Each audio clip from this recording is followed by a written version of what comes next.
Hello everyone, my name is Hamza Ibrahim और आज जो है मैं जिस बुक की समरी प्रोवाइड करूँगा उसका नाम है रिच डैड पुअर डैड।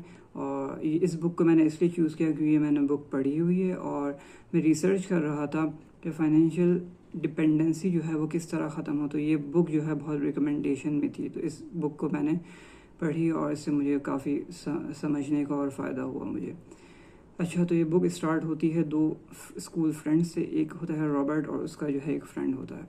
तो ये जो मेन फोकस करेक्टर है इस बुक में वो है रॉबर्ट। और रॉबर्ट के दो फादर्स होते हैं, एक बायोलॉजिकल फादर जिनको इस बुक में पुअर डैड से कंसीडर किया है, और दूसरे जो उसके फ्रेंड के फादर हैं उसको इन्होंने जो है रिच डैड से कंसीडर किया। अब रिच डैड को रिच डैड क्यों कहते हैं और पुअर डैड को पुअर डैड क्यों कहते हैं वो हम इसमें जानेंगे। ये बेसिकली माइंडसेट होते हैं, लोगों के एक्शंस होते हैं। जो भी आपके साथ जो है कुछ होता है तो आप उस पर एक्ट करते हैं, तो उस एक्ट की वजह से जो है सारी चीज़ें कंसीडर की जाती हैं। अच्छा, अब हम पहले रॉबर्ट के जो बायोलॉजिकल फादर हैं जिनको पुअर डैड से इन्होंने कहा है उसकी हम बात करते हैं। अच्छा, वो उनका माइंडसेट ये है कि एक इंसान को जब उसकी ज़िंदगी स्टार्ट होती है तो उसको एक फॉर्मल एजुकेशन पूरी करनी चाहिए। फॉर्मल एजुकेशन में जो है स्कूल हो गया, फिर प्राइमरी हो गया, सेकेंडरी हो गया, फिर हाई लेवल एजुकेशन हो गया, और उसमें अच्छे ग्रेड्स लाने चाहिए। उनका मानना ये है जब अच्छे ग्रेड्स होंगे तो एक अच्छी जॉब मिलेगी, और अच्छी जो जॉब होगी तो फिर उसके बाद जो है एक अच्छा पे चेक मिलेगा, एक सिक्योरिटी मिल जाएगी, एक सिक्योर जॉब मिलेगी। तो उनका मानना ये है कि बस इंसान की ज़िंदगी जो है एक पे चेक पर रिलाय हो और वो कोई रिस्क ना ले ज़िंदगी में, बस एक सुकून सी ज़िंदगी जो है वो गुजारे, कोई उनको तंग ना करे ना कुछ। सारे जो गवर्नमेंट अगर टैक्सेस का कहती है तो वो टैक्सेस पे कर दें, कोई कुछ कहता है तो उसको वो पे कर दें बिना उस पर रिसर्च किए।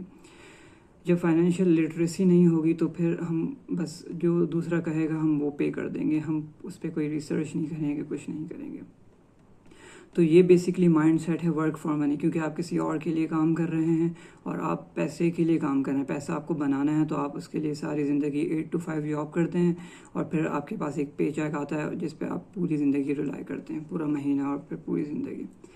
और दूसरी तरफ जो रॉबर्ट के जो स्पिरिचुअल फादर हैं जिनको इस बुक में रिच डैड कहा गया है, वो कहते हैं वो स्कूल और हाई लेवल प्राइमरी एजुकेशन को इतना ज़्यादा फोकस नहीं करते, क्योंकि वो कहते हैं कि इस जो एजुकेशन में है आपको नहीं सिखाया जाता कि किस तरह जो है हमें पैसे बनाने हैं। फाइनेंशियल लिटरेसी जो है वो नहीं सिखाया जाता, हमें कैश फ्लो, एसेट्स, लायबिलिटीज़ के बारे में नहीं सिखाया जाता। तो वो कहते हैं कि हमें एसेट्स के बारे में पता होना चाहिए, लायबिलिटीज़ के बारे में पता होना चाहिए, कैश फ्लो के बारे में पता होना चाहिए। ऐसा ना हो कि हम कोई ऐसी चीज़ परचेज़ कर लें कि हम जो है हमारी लायबिलिटी बन जाए और वो हम जो है कर्जदार बन जाए और उस पर हम पैसे हमें लगाने पड़ जाएं। उल्टा हमारे फ़ायदा होने के बजाय हमें नुकसान होना चाहिए। वो कहते हैं कि हमें बिज़नेस पढ़ना चाहिए। वो कहते हैं कि हमें इन्वेस्टमेंट के जो है डिफरेंट वेज़ ढूंढने चाहिए कि कहाँ हमें इन्वेस्टमेंट करना चाहिए।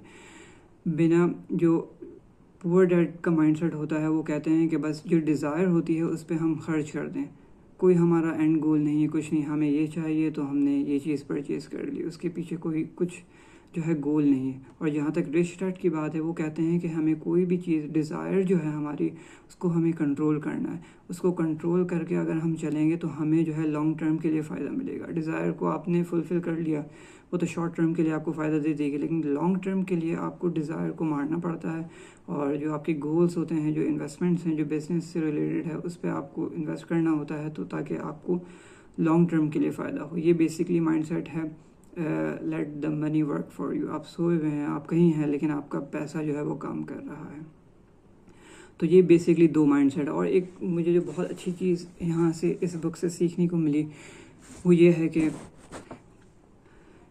जो पुअर माइंडसेट के जो लोग होते हैं उनके पास एक इनकम, जब एक जो फॉर एग्जांपल एक पे चेक आता है तो वो अपना जो है पे चेक जो है सारे एक्सपेंसेस में उड़ा देते हैं।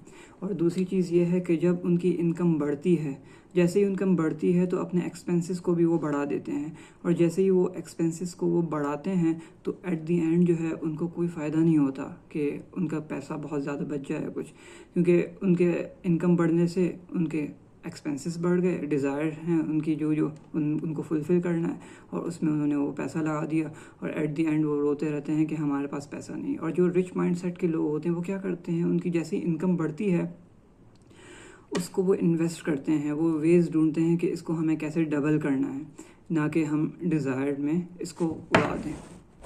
اور دوسری چیز یہ ہے کہ جیسے ہی پور مائنڈ سیٹ کے پاس کوئی بھی پروفٹ، کوئی بھی انکم، کوئی بھی سیلری آتی ہے تو وہ سارے پہلے جو ہے اپنے ایکسپینسز میں اڑا دیتے ہیں۔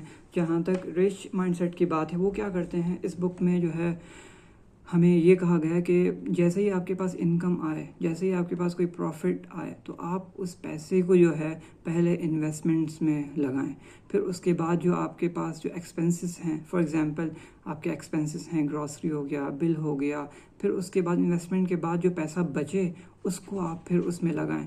تو جیسے ہی آپ اس میں لگائیں گے پھر یہ پیسہ، فار ایگزامپل آپ نے سارا پیسہ لگا دیا اس میں، اور پھر اس کے بعد آپ کے پاس کوئی پیسہ نہیں بچا، آپ کے ایکسپینسز تو کانسٹنٹ ہیں لیکن آپ نے پہلے جو ہے پیسہ وہ آپ نے اپنے اس میں بزنس اور انویسٹمنٹس میں لگا دیا، لیکن آپ کے پاس اتنا پیسہ نہیں بچا کہ آپ کے جو ایکسپینسز ہیں کانسٹنٹ وہ کور ہو سکیں، تو پھر آپ محنت کرتے ہیں اور پیسہ بنانے کے محنت کرتے ہیں۔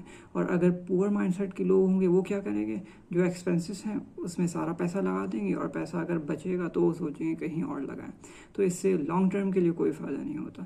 تو یہ بیسکلی دو مائنڈ سیٹ ہیں، رچ ڈیڈ اور پور ڈیڈ کے، جو ڈفرینشیٹ کرتے ہیں۔ Thank you so much.